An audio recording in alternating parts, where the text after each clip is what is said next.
दोस्तों, जय हिंद। आप देख रहे हैं देश और दुनिया।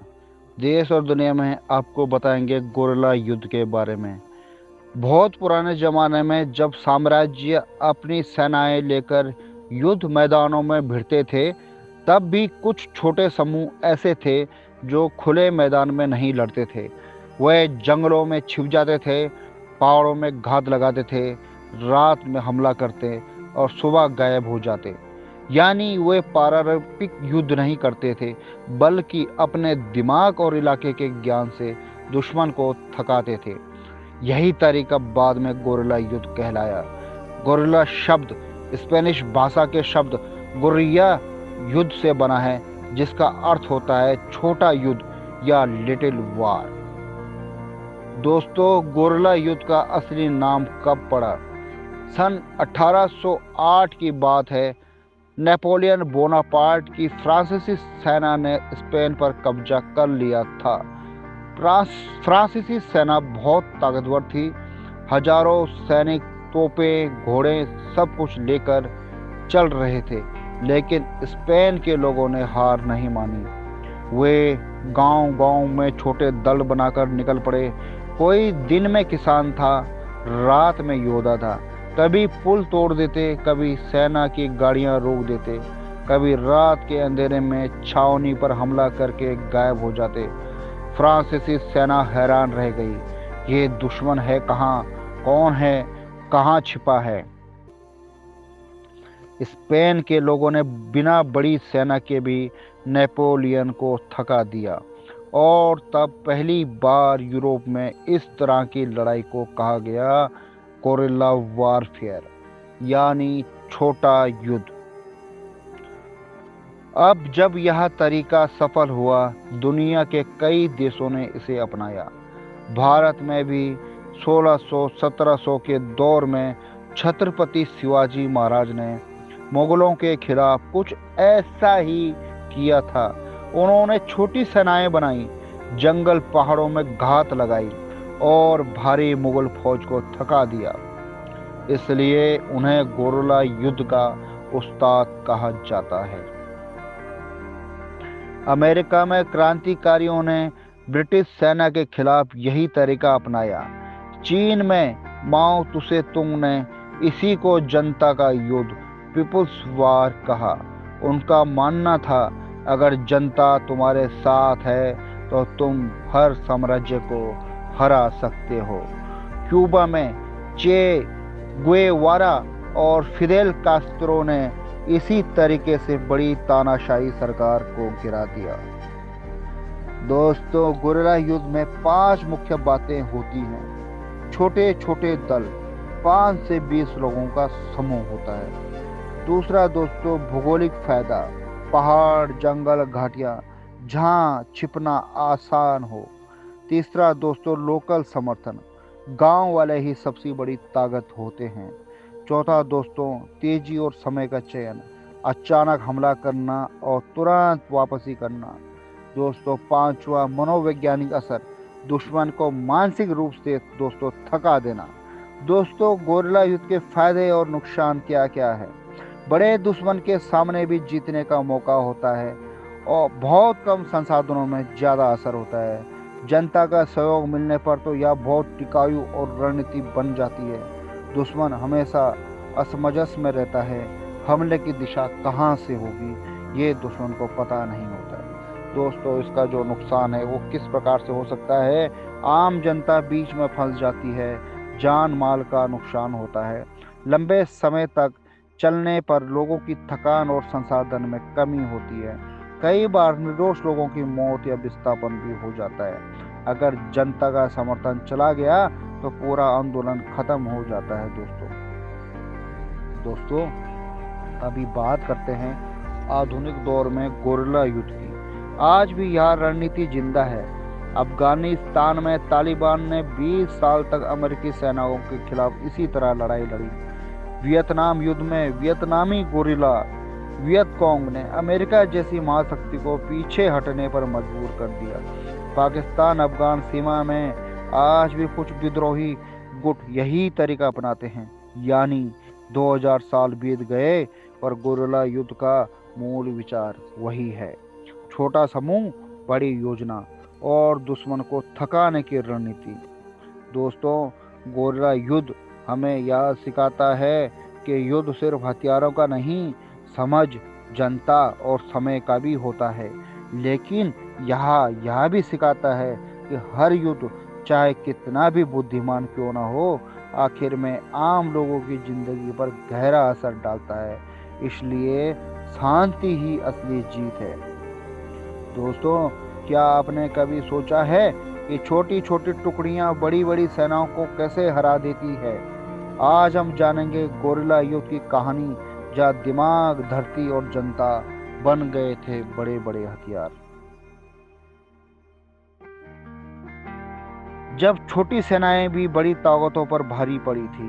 तो दोस्तों, इस युद्ध में सिर्फ हथियारों का नहीं, यह इलाके, समय, रणनीति, लोगों का साथ और जिद का है। गोरिल्ला शैली ने एक छोटे लचीले बल को भी बड़ी सेना के लिए चुनौती बना दिया है।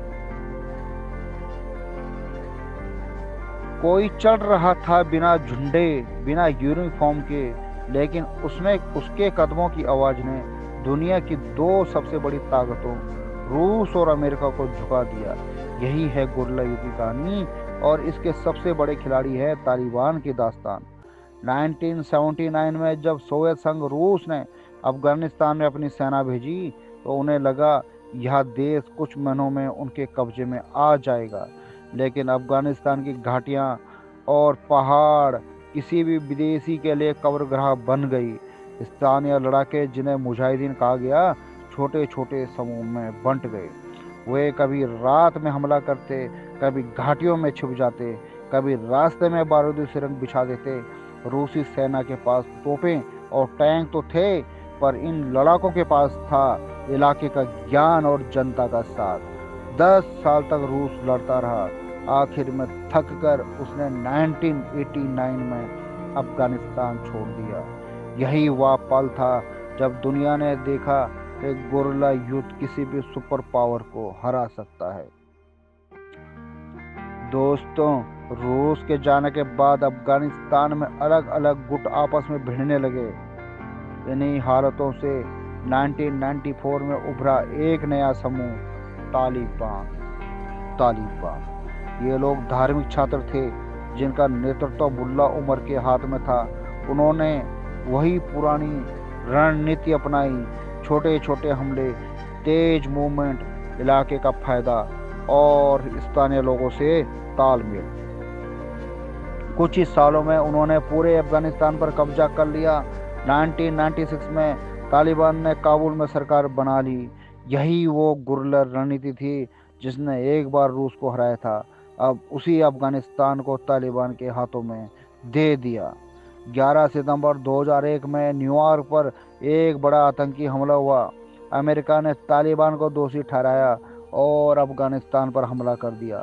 शुरुआती महीनों में अफगानिस्तान की हार हुई और अमेरिका को जीत हुई। काबुल में तालिबान की सरकार गिर गई, लेकिन ये तो बस शुरुआत थी। तालिबान फिर से पहाड़ों, गांवों और सीमाओं में लौट गया। उन्होंने वही पुराना हथियार निकाला, गोरिल्ला युद्ध। छोटे छोटे हमले, रात की साया में हिट करो, भागो और फिर से लौटो। 20 साल तक अमेरिका, नाटो और अफगान सेना तालिबान से लड़ती रही, लेकिन तालिबान कभी खत्म नहीं हुआ। आखिरकार 2021 में अमेरिका को अपनी सेनाएं वापस बुलानी पड़ी और काबुल पर फिर से तालिबान का झंडा लहराया। दुनिया दंग रह गई। एक गोरिल्ला सेना ने दुनिया की सबसे बड़ी सैन्य ताकत को पीछे धकेल दिया। दोस्तों, अब बात करते हैं पाकिस्तान पर भारी पड़ता तालिबान की जीत का असर सिर्फ अफगानिस्तान तक नहीं रहा, सीमा पार अब पाकिस्तान में भी उसका असर महसूस हुआ। अफगान सीमा पर रहने वाले कई लड़ाके टीटीपी, तहरीक तालिबान पाकिस्तान के रूप में संगठित हो गए। उन्होंने वही गोरिल्ला रणनीति अपनाई, छोटे समूह, अचानक हमले और स्थानीय इलाकों का फायदा।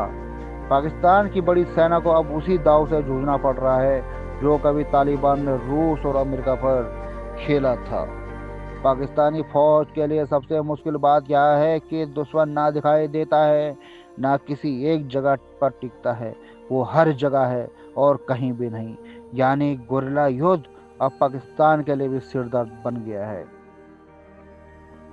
गोरिल्ला युद्ध में संख्या नहीं, रणनीति मायने रखती है। जो अपने इलाके और जनता को जानता है वो किसी भी ताकतवर दुश्मन को थका सकता है। लेकिन इस युद्ध की सबसे बड़ी कीमत आम जनता चुकाती है, विस्थापन, गरीबी और असुरक्षा के रूप में। दोस्तों, आज अफगानिस्तान फिर से तालिबान के हाथ में है, लेकिन क्या जीत सिर्फ जमीन की होती है या उस मन की जो शांति चाहता है? गोरिल्ला युद्ध ने एक बात तो साबित कर दी है, बंदूकें नहीं बल्कि धैर्य और रणनीति ही इतिहास लिखती है।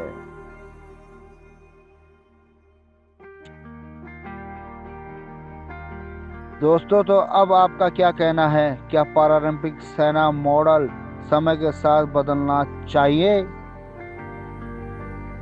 गोरिल्ला युद्ध में किसने जीता, यह दो तरीकों से देखा जाता है। सैन्य मोर्चों पर मजबूत सेना कभी कभी क्षेत्र में स्थायी कब्जा कर लेती है, यानी अस्थायी सैन्य सफलता।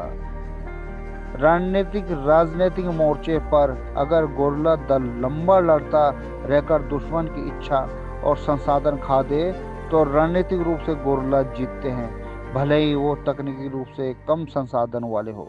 इसका कारण गोरिल्ला कम लागत में अधिक समय तक टिककर प्रतिद्वंदी को थका देते हैं।